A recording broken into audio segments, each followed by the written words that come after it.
नमस्कार, मैं हूं शिवांगी द्विवेदी। स्वागत है आपका महाराष्ट्र वीकली में। नजर डालते हैं महाराष्ट्र की उन बड़ी खबरों पर जो इस हफ्ते सुर्खियों में रही।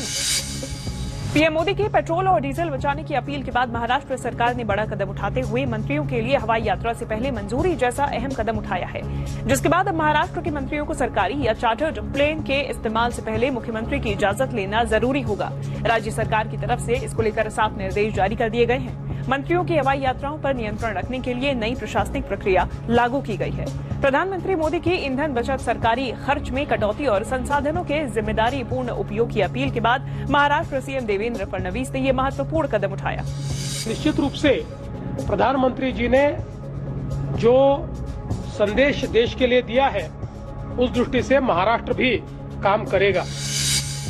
सीआईआई व्यापार शिखर सम्मेलन में मुख्यमंत्री देवेंद्र फडणवीस ने महाराष्ट्र को 2030 तक $1 ट्रिलियन की अर्थव्यवस्था वाला राज्य बनाने का रोड मैप पेश किया। सीएम के मुताबिक महाराष्ट्र इंजीनियरिंग, एफडीआई और स्टार्टअप के क्षेत्र में अव्वल है और अब सरकार इसे इंफ्रास्ट्रक्चर, लॉजिस्टिक और क्लीन एनर्जी में निवेश का हब बनाने की योजना बना रही है। साथ ही उन्होंने बिजली दरों में हर साल 3% तक कम करने की प्लानिंग का भी ऐलान किया। Every year, power tariff has gone up by 9%. And now every year it will go down by 3%.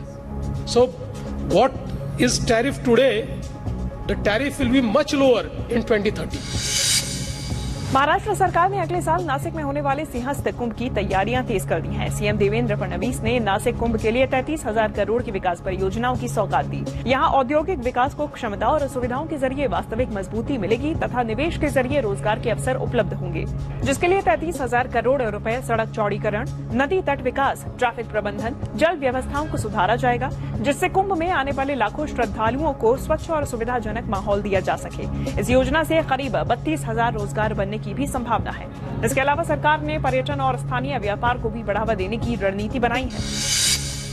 PM Modi की पेट्रोल और डीजल बचाने की अपील को लेकर महाराष्ट्र के उप मुख्यमंत्री एकनाथ शिंदे ने समीक्षा बैठक की, जिसमें उन्होंने सार्वजनिक ट्रांसपोर्ट को बढ़ावा देने पर जोर दिया और अधिकारियों को निर्देशित किया कि लोगों के लिए भी सार्वजनिक ट्रांसपोर्ट को सुविधाजनक बनाया जाए ताकि लोग कम से कम निजी वाहनों का इस्तेमाल करें। इसके साथ ही डिप्टी सीएम एकनाथ शिंदे ने मुंबई मेट्रो के विस्तार, कोस्टल रोड और मल्टी मॉडल कनेक्टिविटी परियोजनाओं की प्रोग्रेस रिपोर्ट की समीक्षा की और अधिकारियों को सार्वजनिक ट्रांसपोर्ट से जुड़ी योजनाओं को तेजी से पूरा करने के निर्देश दिए।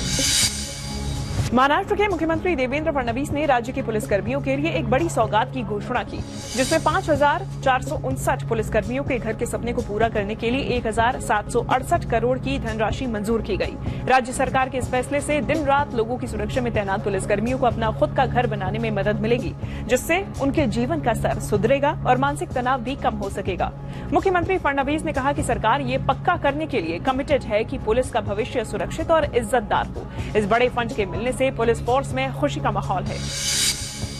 महाराष्ट्र के युवाओं को अब सीधे प्रशासन के साथ काम करने का मौका मिलेगा। इसके लिए सीएम देवेंद्र फडणवीस की महत्वपूर्ण योजना मुख्यमंत्री फेलोशिप प्रोग्राम 2026 शुरू की गई। सीएम फडणवीस की पहल से अब युवाओं की लीडरशिप क्वालिटी बढ़ाने और राज्य के विकास को नई दिशा में इस योजना का महत्वपूर्ण योगदान होगा। इस फेलोशिप योजना के तहत चुने गए युवाओं को महाराष्ट्र सरकार के अलग अलग डिपार्टमेंट में काम करने का मौका मिलेगा। सबसे खास बात ये कि IIT मुंबई इस प्रोग्राम का टेक्निकल पार्टनर है और इस योजना से जुड़ने वाले युवाओं को सर्टिफिकेट भी दिया जाएगा। महाराष्ट्र के मुख्यमंत्री देवेंद्र फडणवीस और केंद्रीय संचार मंत्री ज्योतिरादित्य सिंधिया ने मुंबई में अंधेरी रेलवे स्टेशन पोस्ट ऑफिस का उद्घाटन किया। ये जन सेवा कनेक्ट पहल के तहत महाराष्ट्र का पहला और भारत का दूसरा फ्यूचर रेडी आधुनिक डाकघर है। 1932-33 में स्थापित इस ऐतिहासिक डाकघर को डिजिटल बुनियादी ढांचे, उन्नत ग्राहक सुविधाओं और स्मार्ट सेवा सिस्टम के साथ दोबारा तैयार किया गया है। पूरे महाराष्ट्र में ऐसे 2,200 मॉडर्न पोस्ट ऑफिस बनाए जाने हैं। इस नए ऑफिस से लोगों को तेज और ज्यादा अच्छी सर्विसेज मिलेंगी। इस मौके पर सीएम देवेंद्र फडणवीस ने स्पेशल कवर भी लॉन्च किया।